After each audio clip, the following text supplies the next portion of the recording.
Hello, everyone. Thank you for joining us here today. I'm Mickey Feldman-Simon. I am the founder of I'm Back at Work, and I'm very excited to have Holly Peterson here today. She's a senior recruiter at HubSpot, and she will be presenting for us today on how to talk about your career gap in an interview.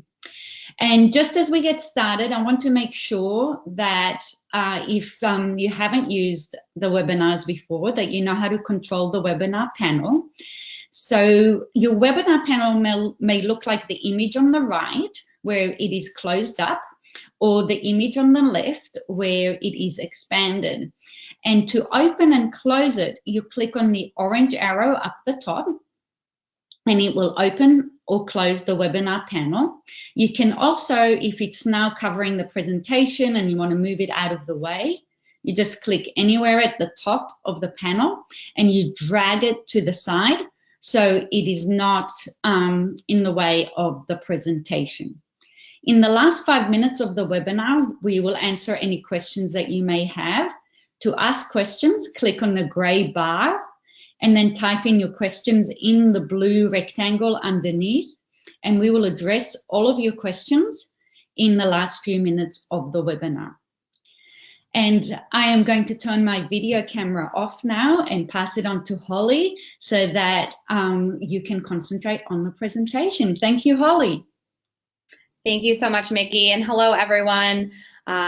First off, Mickey, thank you so much for having me, and I am back at work. It's such a great program that you run with these webinars and the company that you've established, and I'm just very excited to share with you all some of my experience in working with folks that have been looking for new opportunities after a long career gap. So a little bit about me, I am a senior recruiter at HubSpot, which is, if you're not familiar, a software company located in Boston. I have 7 years experience in the recruitment industry, and I've worked in executive recruitment, temporary placement, and other full-time roles currently at HubSpot and across some other organizations. So I do have some experience coaching what we call relaunchers, those that are looking to get back into work after a long career break, into new roles. And I really like to approach recruiting with kind of a career coach mentality. I want to make sure that when I'm helping people find their next opportunity, that it's an opportunity of a lifetime. I truly believe that interviewing should be a two-way street where you're interviewing the employer as much as they're interviewing you, and that you're really focused on selling yourself as a business of one. I've placed over 300 employees to global organizations, and I'm just very excited to share a little bit more with you. I will be shutting off my camera so that you guys can focus on the content, and we will begin now.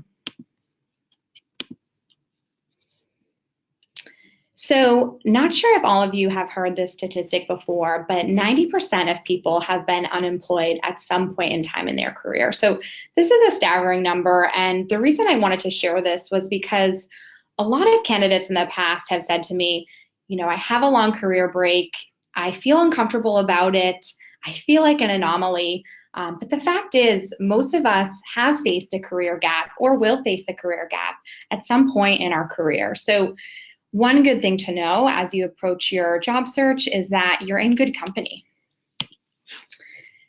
When I started doing a little bit more research about this topic, reading different articles, stories, I came across 1,001 success stories about people who have landed really amazing careers after a long career gap. And I wanted to share a couple with you today.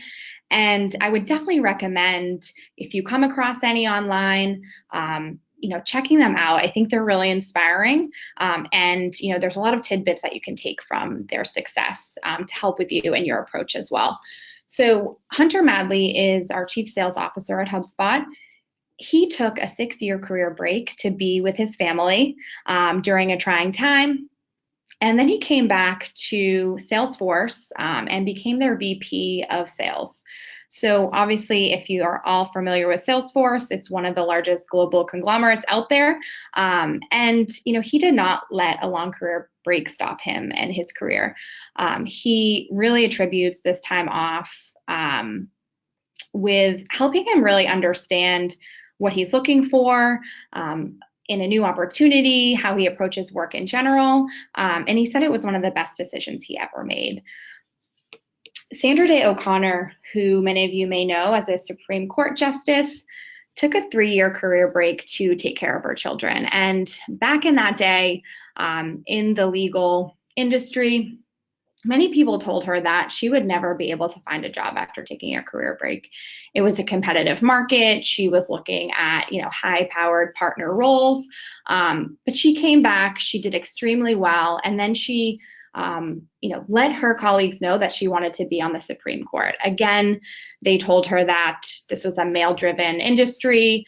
It would be outrageous for her to think that she could do that after taking a career gap and as a woman. But 9 years later, she did it. And so I thought these stories were great examples of how a career gap, really doesn't stop you.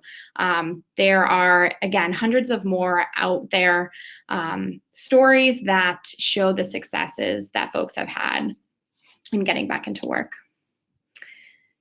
So before you even begin to start interviewing, talking with organizations, you really have to take some time to do introspection.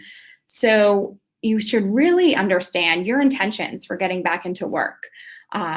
This is something that you can approach with much clarity later down the line in interviews. And so you want to make sure that you're really setting yourself up for success by taking some time to think about some of these things before you embark on interviews. So one thing that we do in recruiting is we like to pair different words that can really help you understand the true meaning of what you're looking for in a new opportunity. So we call this the 4 Ps. So this is an easy way to really get started. So what you're looking at here is position, pay, place, and path. So position, we'll start with that. This one's pretty self-explanatory, but you really want to think about what type of position do you want to get back into? Were you previously in sales and you'd like to get back into a sales role? Were you a project manager and that's what you're looking to do? Or, is it something completely different than where you started?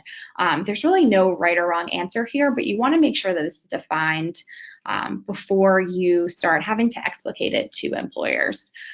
If you're open to a broad number of roles, which is 100% okay, make sure that you have a firm understanding of the types of roles that you're interested in. So, are they focused on people management? Are they focused on customer service? There should be some type of underlying theme within the type of positions that you're interested in.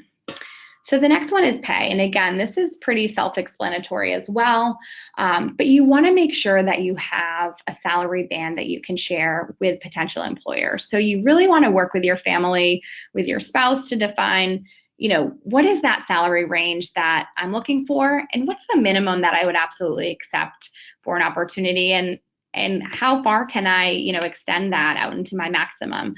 Many employers will deem you unprepared if you don't have a number to give them. And today in interviews, companies are talking about pay in the first conversation. So you want to be prepared before you even apply with, what does pay look like for me? What does that look like for me and my family? Some other ways that you can evaluate pay is by looking on LinkedIn or Glassdoor.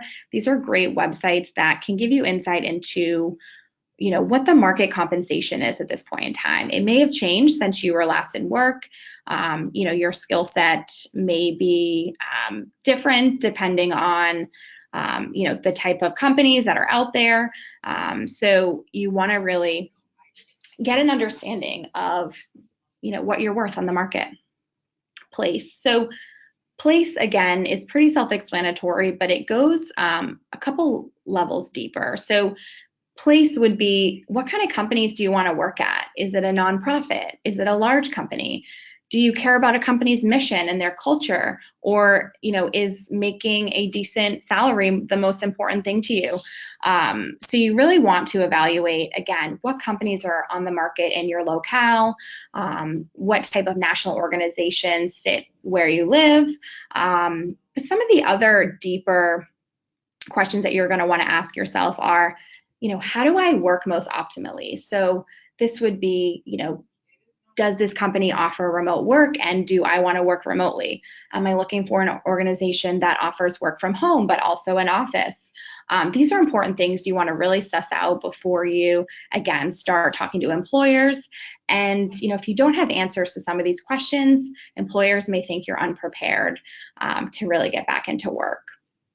Lastly, path. So this is probably one of the most important ones when you think about what you want to do with your future. So in talking to employers, they want to understand, what type of career path do you want to be on? Is this a temporary opportunity for you? Are you looking for something, just while your kids are in school? Or is this a long-term career? And again, I don't think there's a right or wrong answer here, but making sure that you've really evaluated within yourself what you're looking for will just pay dividends in the long run. So examples here could be, I'm looking to eventually get into a people management position, but I'd like to start as an individual contributor. Or I really enjoy project management and I want to see, how far I can take that skill. So I'm looking for something that offers me long-term growth opportunities.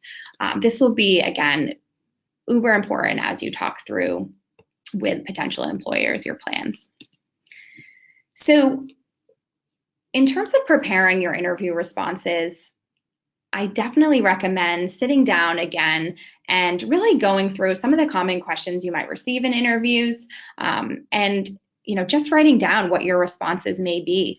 I've provided some examples here of some common questions you might get asked during the interview process, and I provided a great answer and a not so great answer, and I'll talk through what they each mean. So one common question you'll probably get will be, what were you doing during your career break? So you don't want to say, I was really burnt out at my prior job and I needed some time to recoup. Although burnout is incredibly prevalent in our society, it's still not something that people readily talk about in the workplace. So while that may be the core reason why you decided to take some time off, I would try to focus on a positive aspect of your time off and spin it in a new way. So you could say, I wanted to pursue interests outside of work and had the opportunity to do so. Or my mother fell ill and I wanted to be there for her. For whatever reason, people are more understanding of taking time off as a caretaker versus taking time off to take care of yourself. I don't necessarily agree with this, but I think it's the world we live in. And so you want to be conscious of the way that you're approaching your career gap with employers. So you might get another question, what made you decide you want to get back to work?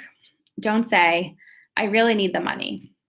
Do say, I'm excited to get back into a fast-paced environment and join a company with a larger mission. So although money may be the number one motivating force for you to get back into work, employers just don't want to hear this.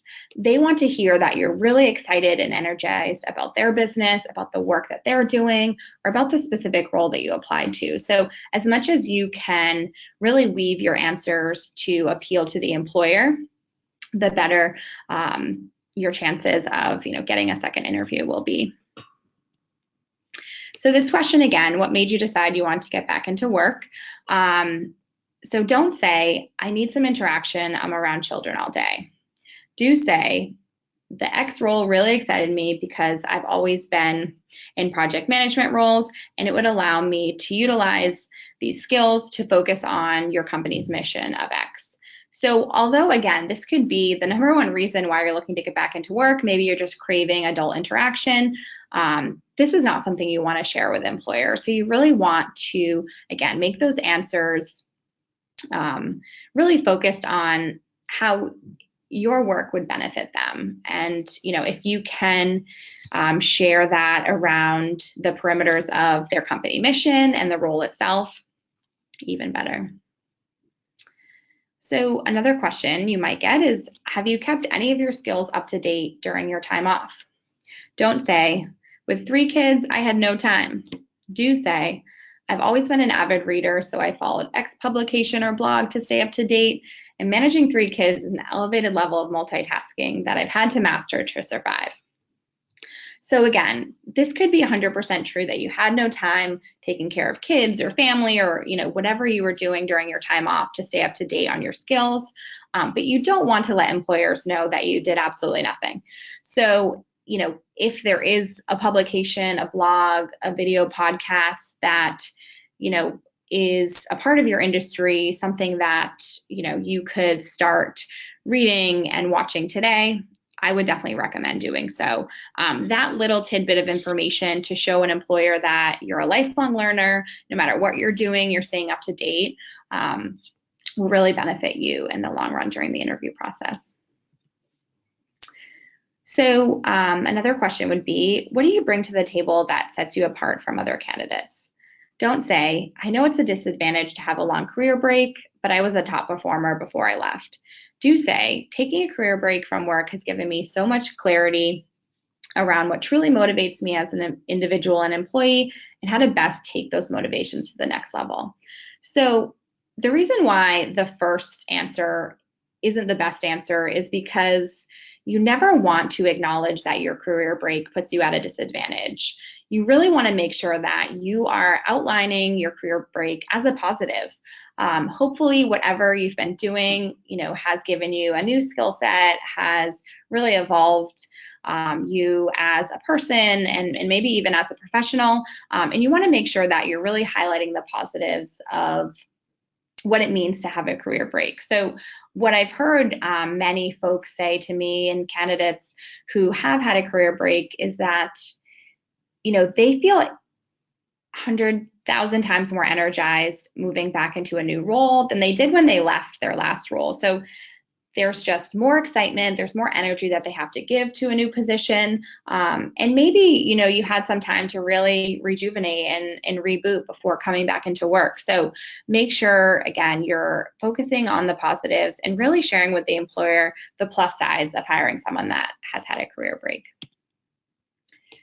So one thing that you're going to want to have down pat before you step into interviews is your value proposition. So these will be, anecdotes and examples of your past work experience that really drive home to an employer the reasons why you would make an impact in their business.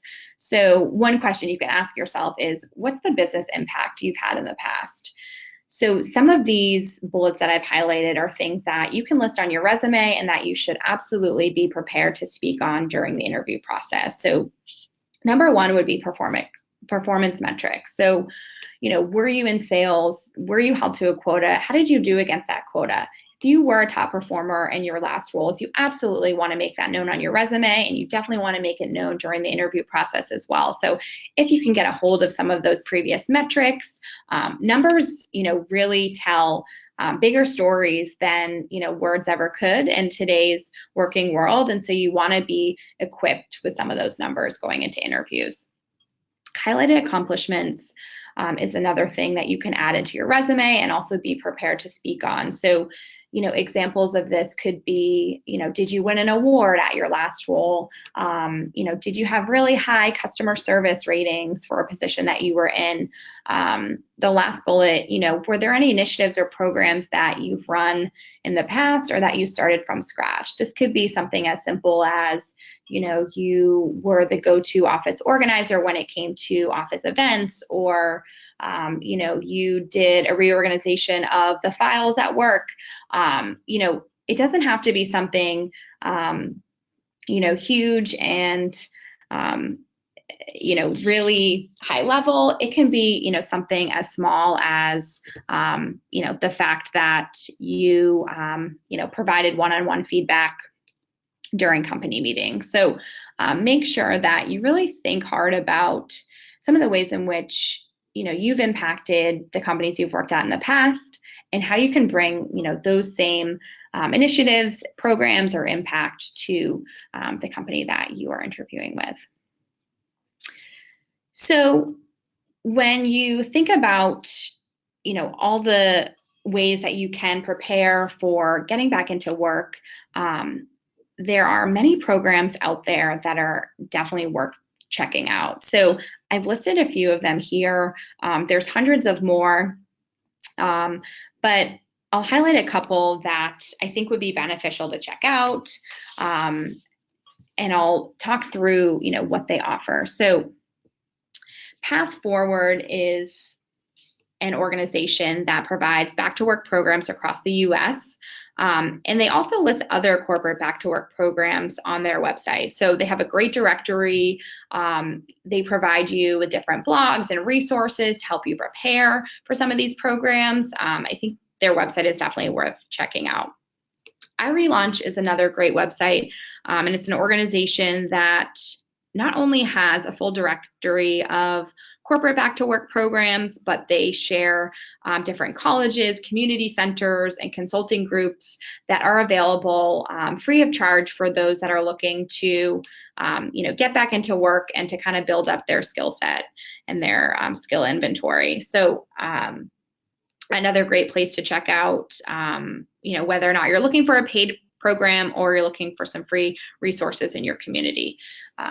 I've listed Dell, Raytheon, and IBM here, mainly because they are global organizations who have corporate back-to-work programs in Massachusetts. I'm not sure where all of you are out of, but my company is in Mass, so if there are many of you out there, be sure to check those out. And even if you're not in Massachusetts, but you're in another state, it never hurts to see what type of programs are out there, what other companies are doing. There may be one coming to your area soon.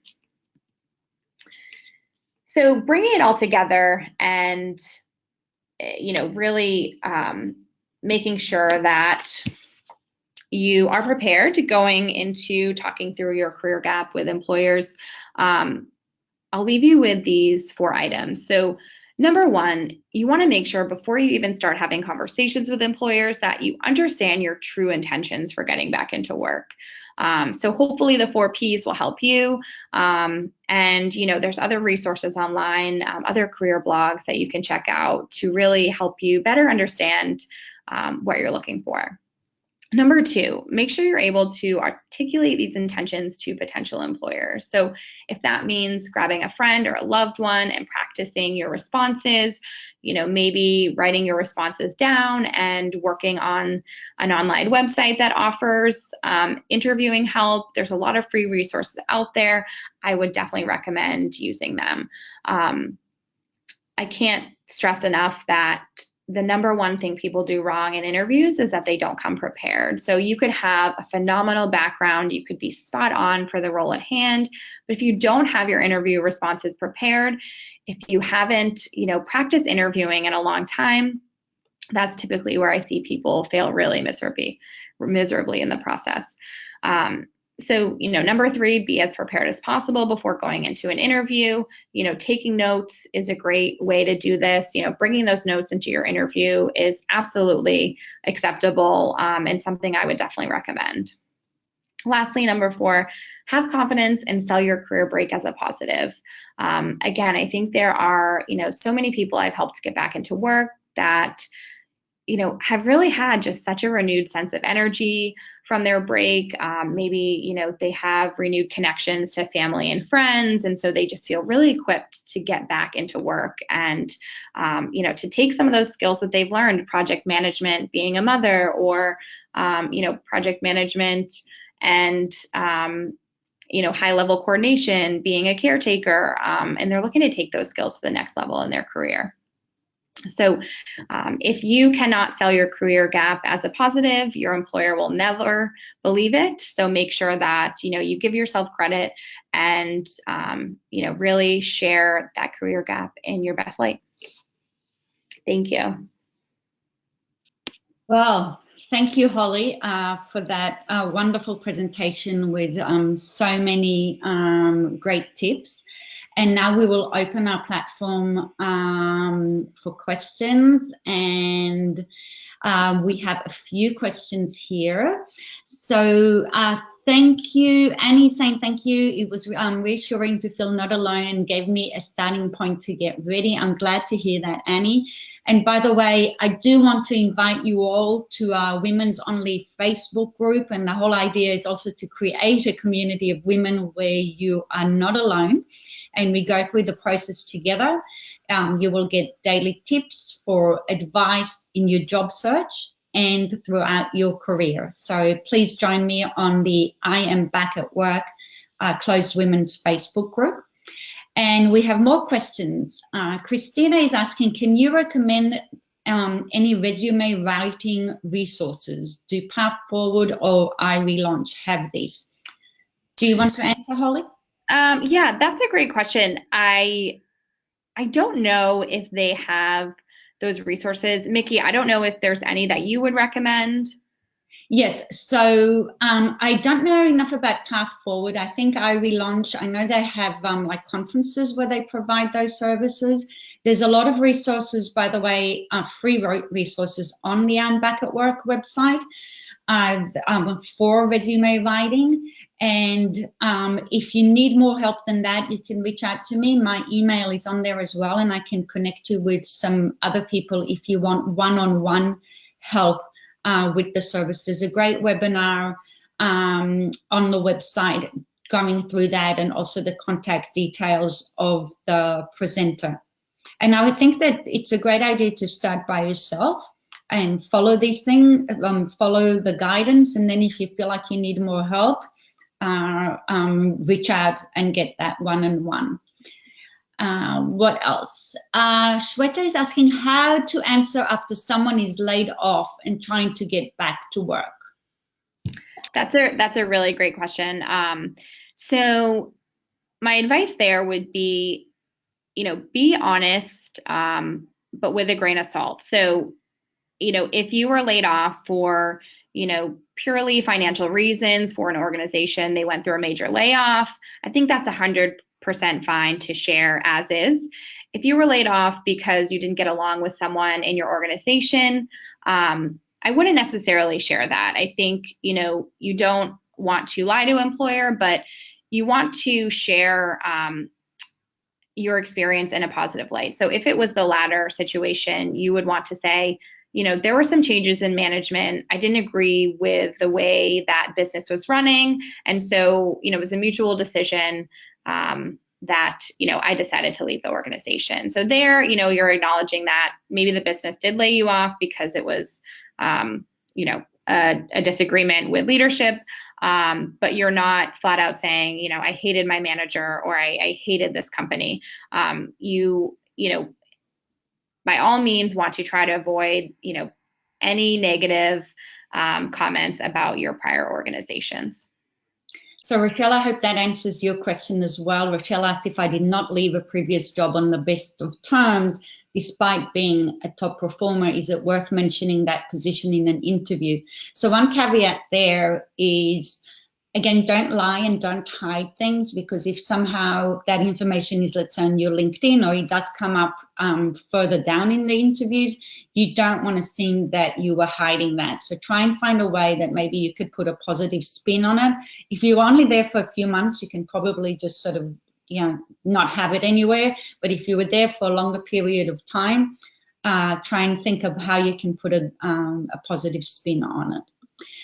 Sharu is asking, how do you answer when an HR asks what exact date you left your last job? Question seems popping up when you just list the year for your most recent job experience. So I just want to make sure I'm understanding the question. So do you need to have the exact date that you left a job? Do you have to share that with your prospective employer? Is that the question? I'm not sure. We'll see if Sharu sort of comes back, but let's assume that that's what, no, she's saying no. Sharu's saying no. So Sharu, maybe explain a little bit more what you mean, because I'm also not exactly sure what the question is. Christina, thank you for joining us as well. Michael is asking, could you recommend career coaches around Worcester, MA? I am not sure, but if you want to reach out to me, I can try and look into that. So you have my email on the screen. Samira is thanking us. Thank you as well. And Sharu, so I'm not sure if you're still asking or typing in more. I think that the question is, why did they want to know sort of the exact date? Often people sort of are asking more of a month, and if they're asking, getting into more details, sometimes it's because they're trying to understand if you have a gap there and if sort of things were stretched out. Because some people will just say 2013 to 2014, and then the next job starts sort of, when did it really start? So were you only there for 3 months over like December and January of 2013 to February, or were you there for a longer period of time? I think, Holly, I'm not sure what your experience has been, but rarely have I seen that people are actually interested in the exact date. It's more to understand the sense of time and flow of your resume. Would you agree, Holly? Yeah, I would definitely agree with that. I think that there are some larger organizations that actually will reach out to prior employers to verify your dates of employment. So, for example, I worked at Liberty Mutual. They're a very large insurance company. They did exactly that. So if you did lie, they would find out, and that obviously didn't look good upon you. So I would say, again, make sure you're being honest about it. There are some companies that check it, mainly the larger ones. But yeah, for the most part, it is just to better understand your career trajectory. We have another question from Shweta. How much time is considered a career gap in the market? Is it 6 to 9 months or 1 to 2 years? That's a great question. So, Mickey, I would love your perspective on this as well. I would say my perspective would be, 6 to 9 months could be considered a career gap depending on the employer or the recruiter talking with you. I think a gap is, when I look through resumes, when I wear my recruiting hat, is when I see that there is a period of time that is not really explained, okay? And so it could be that you were looking for work to 6 to 9 months, or that you were out for longer than that. So I think any period that sort of looks empty on your resume, if it's just a few months, then usually it's like, okay, they were probably looking for work and you don't need a sort of more than that. But anything that can sort of bring up a red flag. Would you agree, Holly? Yeah, I think that's a great answer. Absolutely. Okay, one more, a couple more we have. Michael is saying, how to talk about a gap that is personal health related? Can it scare off the recruiter? So I definitely think that it can scare off recruiters. And there is a big side of it on the other one, that they can't discriminate against you, so they can't ask you too much into it. So it's a bit of a situation where the only information they may have is whatever you share with them. So I think a game is about putting that positive spin without giving too much detail. Holly, would you agree? Yes, yeah, I think that's a great answer. It's one of those tough scenarios where sometimes people don't know how to react when you tell them that you have an illness or something going on, whether they're even friends or family. I think just people in general don't know how to react to those things. So I think when you bring it into a workplace, it becomes that much more difficult. I would stray away from it. You could say, there was a period of time where I wasn't doing well physically, but I'm much improved and I'm ready to get back into work. I think one thing I would suggest is to not go into a ton of detail on it. So, of course, an employer, hopefully cares about you as a person and your overall health. But, in a first conversation, you want to just be as brief as possible. And Annie asked if you've had a career break because of looking after children, won't they be worried children will come before work still? And my son has just started middle school. So the same thing that goes for the question before, what you want to explain is how whatever was going on is basically resolved now. Okay, so whether it was a health issue or you took time off to take care of your kids are older now. They have all different programs in place where you can focus on your career. So just close it as that. And you're also answering, so if the recruiter, they can't ask you, so what's different now? Okay, they can't ask you about your family situation. But it's good that you're thinking that it's on their mind, so address that. address that it's all been resolved now, okay? And that you have whatever daycare or other situations, very briefly. You don't want to get into the detail on that so that you're making it an issue. Make it a non-issue. And the other side of it, I think that any employer that's going to think that your family is not going to come first, you don't want to go work there. Because for anybody, yeah, we have the idea is that you're not going to spend every day with a sick child, that you do have some backup, but family does come first. Would you agree, Holly? Yes, I love that answer, Mickey. Okay, I think that if that's no more questions, if you do have any last one, this is your opportunity to ask it. And thank you so much for joining us here today. And I encourage you to come and join us in upcoming webinars. And thank you again, Holly, for joining us today and doing such a great presentation. Yeah, thank you all for being here, and thank you, Mickey. Thanks. Bye-bye. Bye.